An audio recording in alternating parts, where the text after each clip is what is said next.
Whoa. What's up, Dylan? How are you, man? Good, man. How you doing? I'm chilling, bro. Guys, so Dylan and I met probably about like a week and a half ago now. Yeah. We did the show at City Winery, and he was very funny, man. Very funny comedian. Oh, I try, man. You try, word. So where are you from initially? I know you're here in New York for about a month, you were telling me. Yeah, so I'm living in Austin right now, and then before that, I was LA, and then before that, Chicago, and then I mainly grew up in Colorado. Okay, and you went from Colorado to LA just to pursue comedy stuff? To Chicago to do film school. I did film school there, and then that brought me out to LA to do like the whole internships thing. But then I needed a job, so I got work as a personal assistant, and it happened to be for PAULY Shore. And then he taught me he showed me the ropes of like LA comedy. That's hilarious. So you think that your film school days though brought you to that type of job when you went back to LA? Yeah. Yeah. I mean, like I was just doing internships in an office, doing development sort of stuff, and just wasn't for me. Too much stress and long hours, and then that's how I got like really into stand up. How old were you at the time when you were when you were his assistant? I must have been like 23. And like that film school was what, 2 years? It was a 4-year, and then I took 5 years to do it. So. Oh damn, dude. Yeah. Okay, so did you always know that you wanted to get into comedy, or what were you looking for when you were looking for a job in LA? Working for PAULY is when I really dove into it, and then I quit the film stuff completely. How was it growing up in Colorado? Like, were you the class clown in high school? Yeah, I was for a lot of it. I was pretty I was one of those kids that could get away with a lot. So I would always get in trouble, but my teachers kind of liked me. So, I kind of felt like I was that way as well. Like, really? I would get in trouble, but there were some teachers that really fucked with the way I was getting in trouble. Like, I would say funny things and they'd be like, I can't really laugh at that. But, the person in me wants to laugh. The teacher can't. Yeah. So it's kind of like that with you. I always love teachers like that. It's like, I know they get it. Yeah. They get it, bro. Like, they can be good teachers. It's always good to have somebody who can be very serious and then, in the drop of a hat can be super funny. It's always great to meet a person like that, Who was that teacher for you?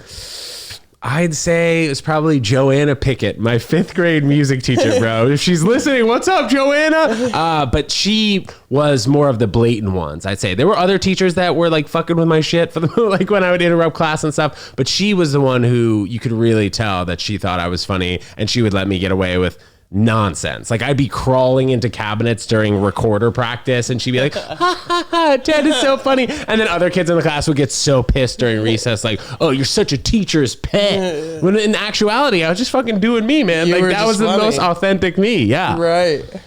Damn. It was hilarious, dude. And then looking back on it, I really resent the teachers that try to beat that out of you. That was one of my angers in life. But if you think about it, man, it makes sense. But also, isn't that kind of like life?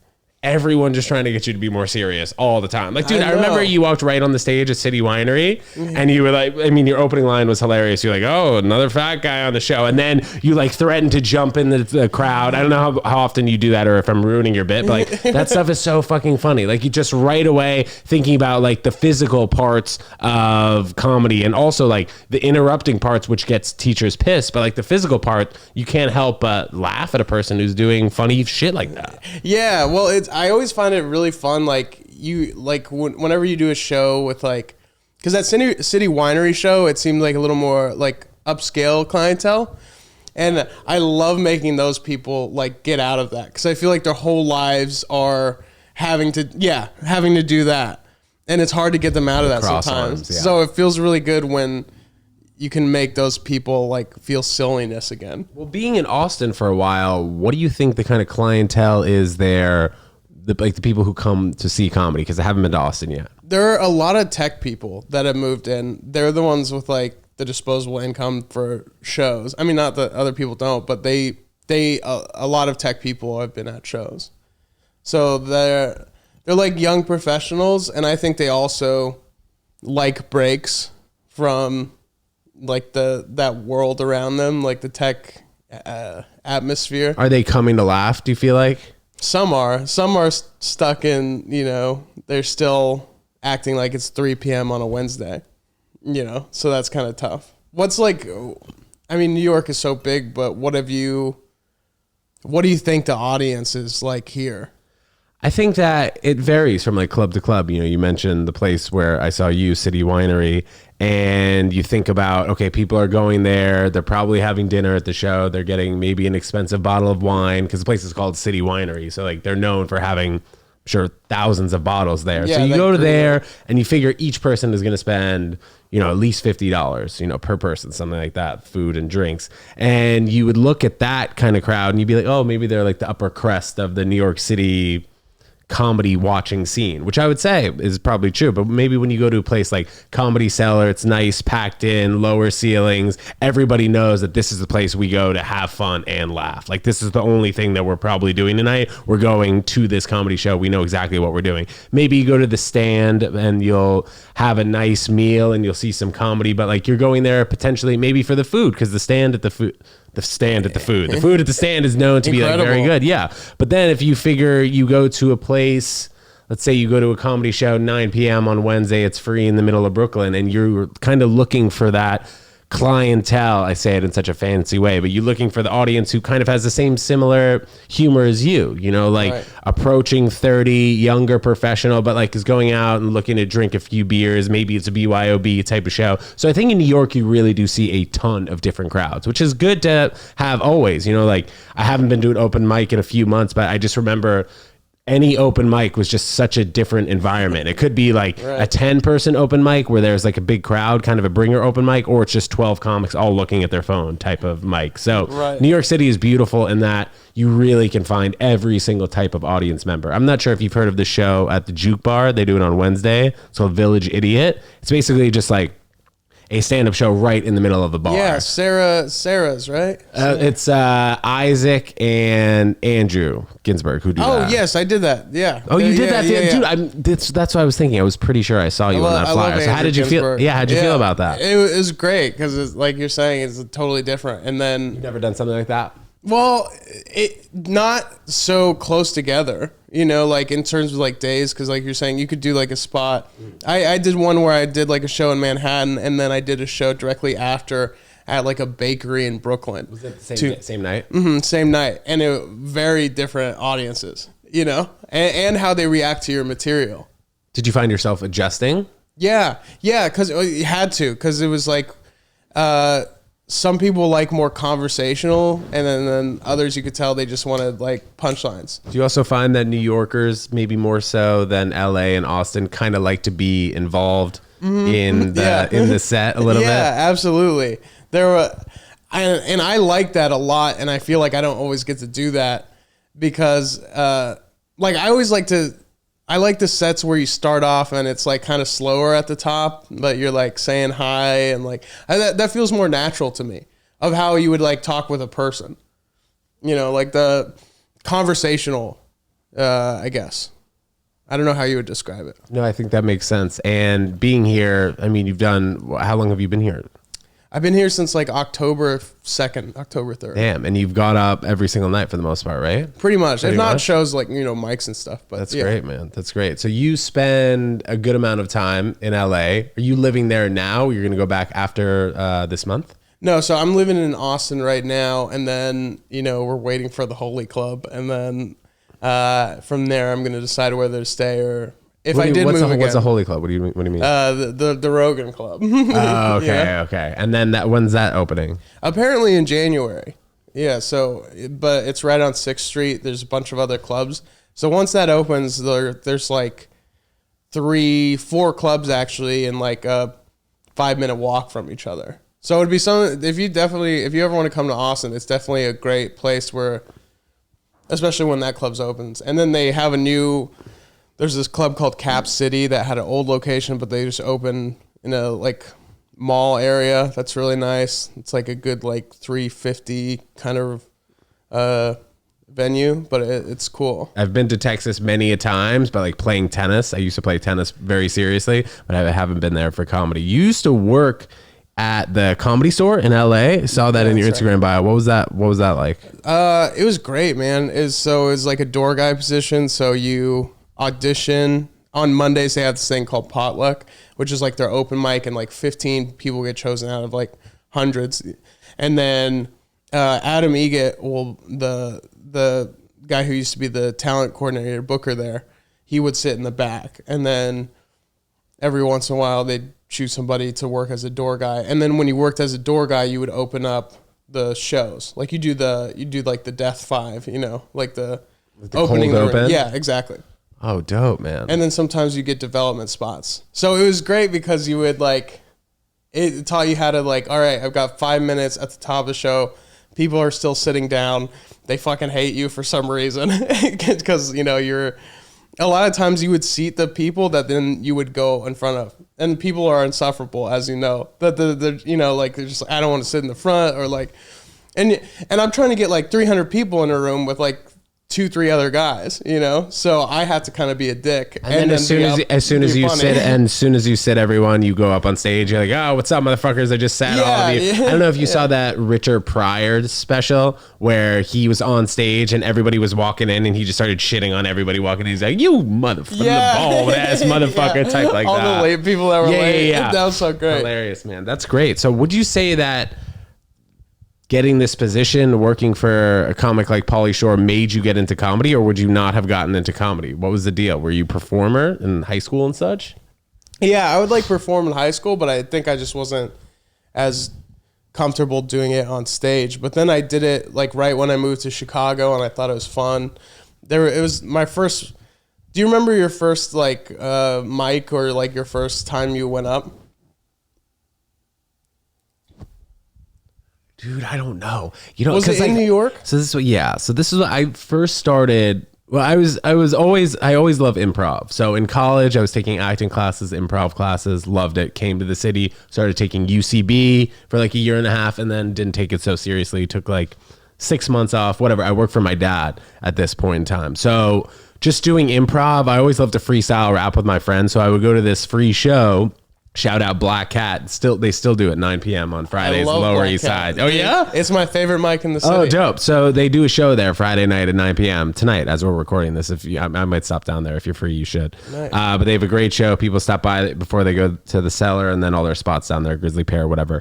I would go to this specific show 9 p.m. at the Black Cat because I would have a lot of friends on it because I was always friends with comedians. I would like go around to shows, see people, and I started freestyle rapping on this show. I take a topic from the crowd. They'd be like banana, and I'd be like, oh, banana, that's really cool. But every single day I used to smoke pot in school. And I'd say that, and then I go on for like 3 minutes, whatever. I do that, and then like before I was doing freestyle raps, I'd do like a minute on top. I was just so nervous when I was going on stage. Just like this started probably 6 years ago once I was doing this. So for no joke, like 2 years, almost every other Friday, I was just doing that. Like doing improv class, freestyle rapping at this comedy show. So I never really got comfortable in doing my 5 minutes of stand-up comedy until probably like 4 years ago. I would do those open mics, but dude, I would do one every 2 months and I would just be shitting myself. I'd be so nervous going up on stage. And then within like the last 3.5 years, I started to put together Ted Jones Comedy Show. And then I've become way more comfortable on stage since then. It's hard at the beginning too, because no one tells you that not only are you not going to be good in the beginning, but people aren't going to like you for it. You know what I mean? Like, do you remember your first open mic? Yeah, I remember it was in Chicago, and there was a guy who had a 7-Eleven, like a box, you know, of like for soda cans. And he wore the box on his head like a 12-pack. Oh, you mean like the ones that they would put beers in, like the football helmet? No, like the literal cardboard box that like soda comes in, and like cans of soda. Oh, and he ripped it open and wore it, and he did just like a dinosaur for like 5 minutes. And I was like, all right, I guess I'll go up. And then I went up there and kind of fumbled and did like an impression of like a drunk lady that I remembered. It was bad, but you know, it was fun. But then like later in Chicago, I would do some mics there, but I got really discouraged because I was bad. And then, you know, people aren't really like welcoming of people who are bad at comedy. How old were you at that time? I must have been like 20. Damn, you were young. 18, 19. Did you go to college? Yeah. I went to Columbia College Chicago. It was like an art school. Oh, okay, so you were able to do mics when you were at school. Yeah. Yeah, but very infrequently because I was so bad, and like that mixed with, not being like welcomed in. I didn't really feel, Do you ever get onto shows in Chicago, or did that not come till later? No, that didn't happen till later. Then I started to do actually there was a show. There's this place called Rock Bottom. It's like a glorified Chili's, and my friend threw a show on the top of the restaurant. So we would do that. So that was like and I like recorded it and everything like a douchebag. I was like, like a year in or whatever. And then I was like, my comedy special.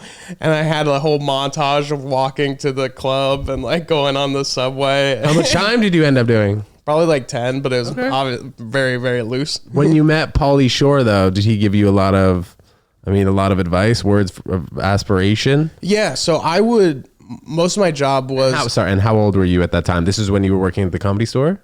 No, this was before I got a job at the Comedy Store. It was like right when I went to LA for internships after I got a job there. I must have been like maybe 21 or something like that, 22. And so part of my job was transcribing. He would do these voice notes.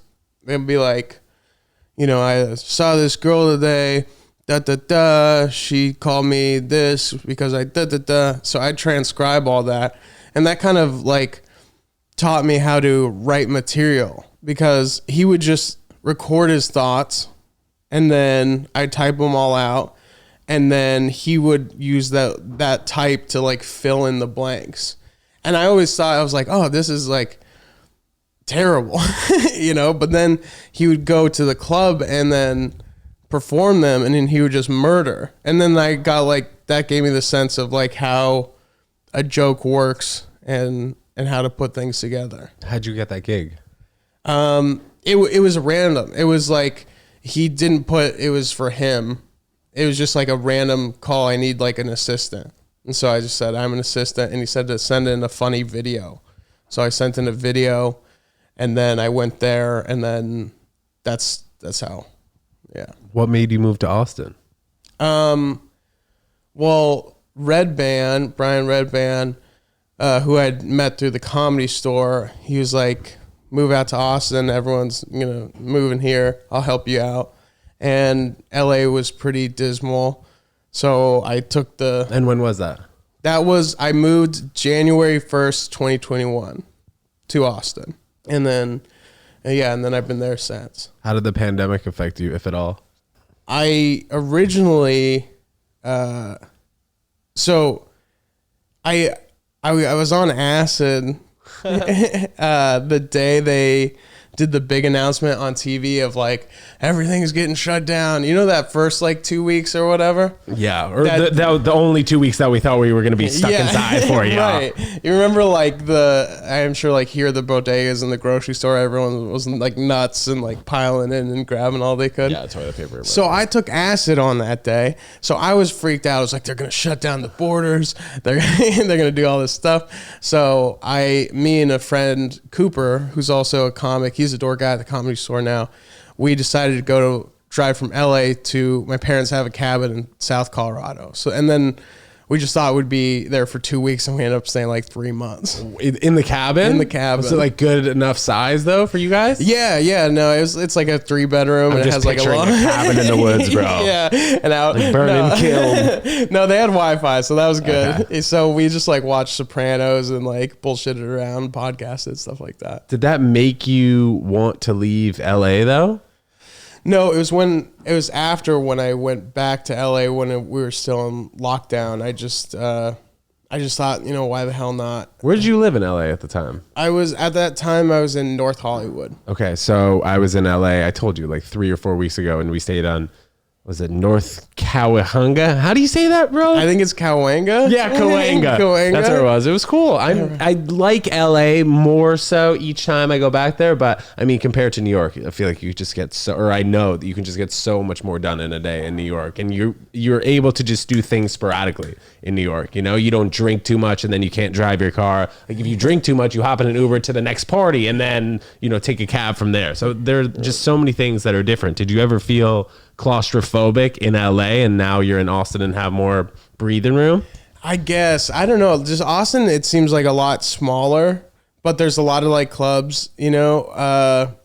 I feel like I had more of a pull in Austin because LA was one of those cities where it's like, and I think similar to New York, maybe it's like you can get credits, but it still doesn't make you a person that's like bookable all the time.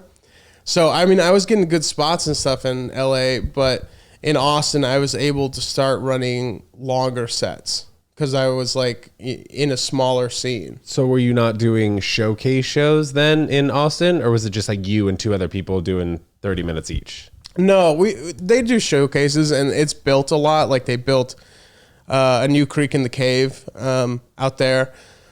So it ranged, but like I was able to start doing weekends in Austin, and I hadn't before. And my whole like goal is to be working on an hour, so that helped me like have a little more time to understand longer sets, which I hadn't really had much experience in. Where are you at right now, you think, in terms of an hour? I'm probably like halfway there, you know.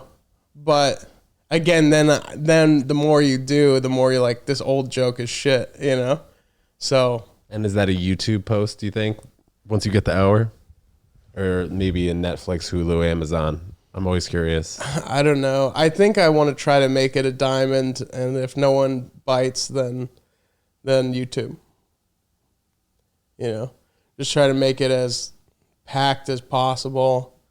And if no one buys it, then yeah, you do it on your own. But this is the age where people are doing it on their own and finding even more success from those other, you know, outlets. Yeah. Or, I mean, people put it up on YouTube and then down the road it could be bought, you know, something like that. Yeah. Yeah. I mean, I always look at some New York comics I really like, love and respect is like Mark Norman and Sam Morril is like, and Shane, they put it on YouTube. Yeah. They put on, and they fucking are killing it. And you see what happened with Schultz as well. Yeah. Schultz, especially. He fucking rocked it over the pandemic. He was like content king. I don't know if that was your view, but like I just remember seeing so much of this guy I'd never seen. And, yeah, well, I think that great stuff. That's when he really cranked it up. He was the one who started really putting up crowd clips and crowd work clips. You know, like people didn't want to ever really blow their material on Instagram, but I think he made it where creators, I mean myself included, we feel like more comfortable putting up jokes that maybe you wanted to keep for a while, but then putting it on YouTube, seeing if it hits, and then people will come to the show maybe to hear that joke. Comics have been bagging up phones for years, you know, and like we're starting to see the online comedy shows, people potentially doing comedy in the metaverse. You know, you put on your headset and then you see these people on stage, a hologram, whatever. I think the younger generation will put on that headset to see a 10-minute set from you or I, maybe down the line, you know, like once the kid realizes that they can see an hour of all their best stand-up comics just from a headset. I think that kind of gives it like a YouTube vibe, you know, where as long as there's enough of a real feel to it and the comics are grabbing the attention of the audience with a headset on, I think it could be super successful. But in terms of one comic doing 1 hour with like a headset on, it's tough because you have to hold somebody's attention for an hour. You know, people on TikTok, if the first second isn't funny or doesn't draw them in, you know, you're scrolling to the next thing. So I think that having the headset, having the hour comedy shows where you really feel like you're there, I think that could be successful. But comics, on the other hand, have to be more comfortable with letting their material fly. If not for free, for very cheap. Yeah, especially. That's how most of them do it, is they build that huge audience. And then you get the Patreon going, you know, the specials, whatever. Yeah. But I think it's going to be an interesting next 2 to 3 years with YouTube potentially taking a ton of viewers from the Netflix subscription, the Hulu subscription, the Amazon. Yeah. You know, YouTube is free. It's not $9.99 a month. So the younger generation, I think, is just going to continue to use YouTube more, follow the creators that are on YouTube. A Mr. Beast, you see how crazy he's doing. Nuts. And then even the clips that Joe Rogan puts up. I mean, they do very well on YouTube. I don't think he's allowed to put full episodes on YouTube now because he has that Spotify deal. Yeah. But I mean, YouTube is a great medium, and you see somebody funny on YouTube, that'll make them want to come to a comedy show or maybe go to that spot on the road that you're doing in Minnesota. You know, like, oh yeah, he was on my YouTube Shorts. Let's go see him in Minnesota, an hour away, something like that. What's your process like dealing with like the online content? Or Well, I think that I have I've built a schedule where I'm releasing 2 podcasts and 2 vlogs a week for sure. Monday, Thursday, the podcast, and then Tuesday, Friday, the vlog. Holy shit, that much? Yeah, damn. Dude. So I've been super consistent. Like if you look back, any one of you listening or watching, if you look back at my videos, man, the last 2.5 years, I have not missed a podcast in 15 months. And then since we started the vlog, I haven't missed a vlog. Holy but shit. In general, I think it's just like putting out the content online. I really like doing it. I really like editing the vlogs and podcasts, and then also showing like the behind the scenes of everything. So kind of keeping everything cradled together. And like, if you listen to the podcast, you'll know what I was talking about on the vlog where I had interview questions in Melrose. So you'll know what I'm talking about on the podcast because you watch the vlog, and then you'll see the Ted Jones comedy show, or you'll see me at New York Comedy Club tomorrow at 5, something like that. So you'll always kind of have an avenue to follow me on. That's amazing, man. It's a whole new world. Seems like a bunch of pioneers.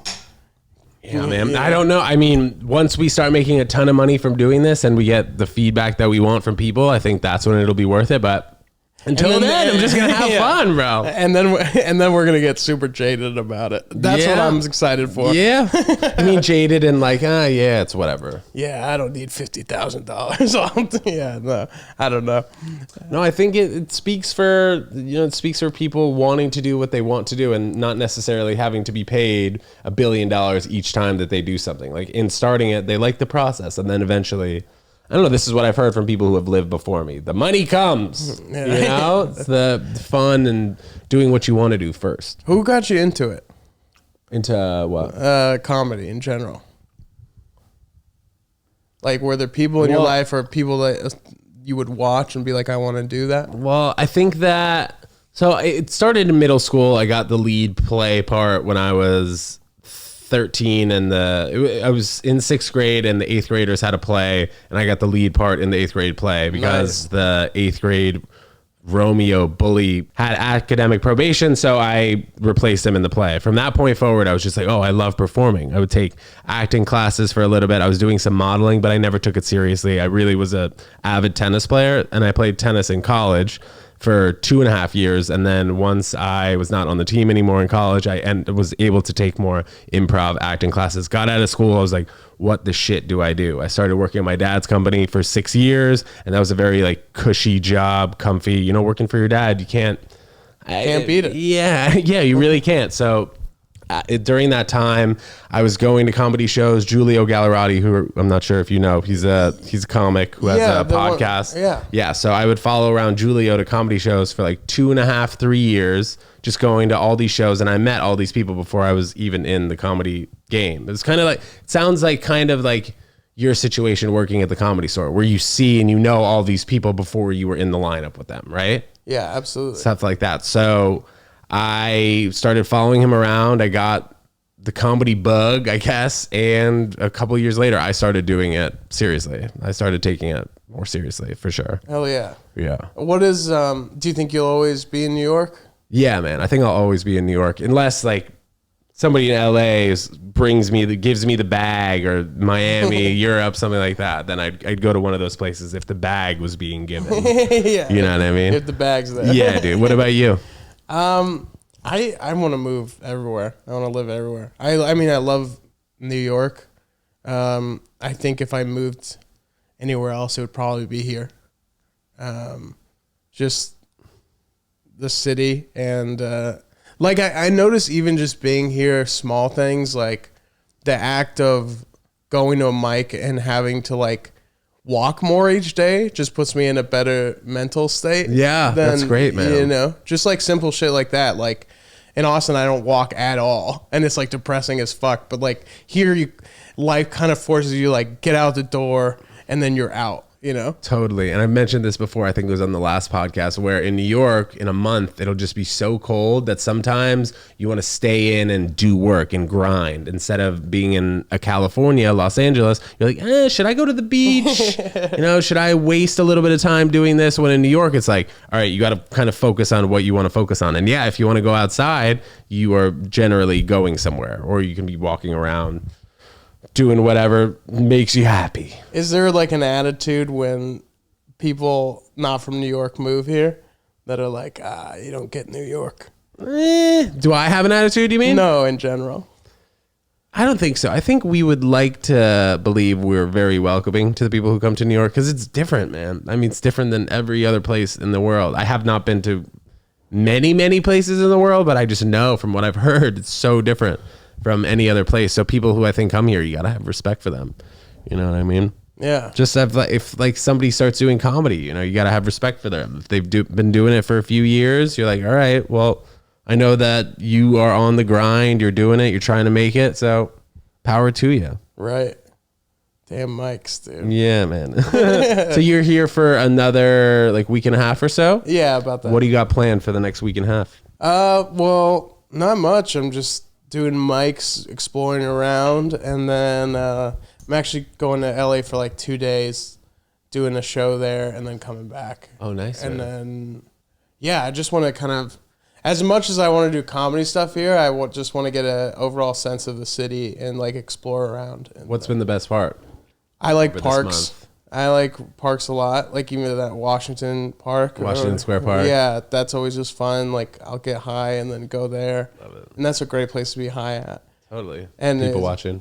I love that like McDougal Street too, and like Sullivan Street, and just kind of palling around, finding good food, getting drunk, having days. Do you have anything you're looking forward to towards the end of 2022? I have a Comedy Central featuring set that should be coming out in this next month. So let's I'm excited go. for that. Yeah. Amazing. And that's on the YouTube, the Comedy Central YouTube? How long is your spot? Well, we did 13 minutes, but I think they're going to edit out some of mine. I think it'll probably close to 7, 8. Is that just to make it fit in the special, or because some of it was inappropriate? Both. Hey, well, that's a good balance. No, dude, I just like, man, I don't know how this actually going to turn out, because I just got like, I got mad and I was just yelling at crowd members, and some of it was funny and then some of it wasn't. So you think they'll use some of it? Yeah, it'd be hilarious if they only used the parts that didn't work. Like the crowd work. When did you actually shoot it? What was that? Last month. Okay. Yeah, and at this venue in Austin, a few LA people, a few New York people were in. Like, do you know Napoleon? Amio? Yeah, he was on that. That's how I met him, actually. So it was cool to see him out here. So that's the vibe of it, and then we'll see. It's either gonna go well or it's gonna go. I'm sure it'll poorly. go well. I'm sure it'll go well. And looks like I'll be going to marketing school. No, dude, I'm sure not. New York could be the end place for you, you think? Could be. I don't know. It's exciting for sure. I would love to live here, but I'm just gonna play the old. What's been super different though about coming to New York from being in Colorado, Austin, and LA? I mean, and is this one of your first times here? No, I've been coming here since I was like in early college, just because but really short stints, like 3-4 days. So I didn't really get it, and here's been giving me a longer time. What would you recommend that I do in my last week and a half? We've been to all the comedy clubs, right? For the most part. You have any interest in museums? Yeah, I love a museum. Yeah, dude. I think checking out a couple of museums, Museum of Modern Art, whatever type of museums you like, Museums of Illusion on 14th Street. There's a bunch of weird stuff in New York that people would not otherwise go to if they weren't visiting, I'd say. Okay. So say you had a day where you weren't allowed to work on comedy or content stuff. I go on a long walk, man. Go on the West Side Highway, walk for like an hour. Breathe in that fresh, crisp New York air. Yeah. It's nice, man. I'd recommend doing that. Big walk, as you were talking about, helped you clear your head. Going on a walk, dude. What's that one place? Is it High Line? The High Line over here, yeah. The West Side. That's what you should do. Walk on the High Line, then walk down. If you want to walk all the way down to the World Trade Center and back, it'd be like an hour and a half walk, man. You should do it. That's great. I also love movie theaters here for some reason. For some yeah? reason, seeing a movie in the city is like incredible. Interesting. People in New York still like seeing movies. I don't know how it is all over the country. I know that, you know, the movie companies have been struggling for the most part, but yeah, seeing a movie in New York could be fun. I went to that Alamo Draft House in Brooklyn, and that was a great theater. I've been there a few times actually, and it's just like it's such a contrast. You're like walking around and like people are yelling at each other and like you're hearing languages. That's New York, and then it just all stops and you're in this like quiet ass theater. I love that shit. Yeah, man. New York is great. You have any plans to come back? Yeah, absolutely. Whenever I can. I think, well, my friend Brittany, who she's a comic who I came here with, she's thinking about moving here in April. So I'm going to see. Love it. Yeah. Cool, man. Dylan, thank you so much for coming on the Ted Jones World podcast. This guy's hilarious. Dylan, we're going to pop up your Instagram right here, so shout it out. Dylan Ray Soul. Follow me on Instagram. Absolutely. Dylan, thanks so much for coming on the podcast, and we'll see you guys soon. Peace. Peace.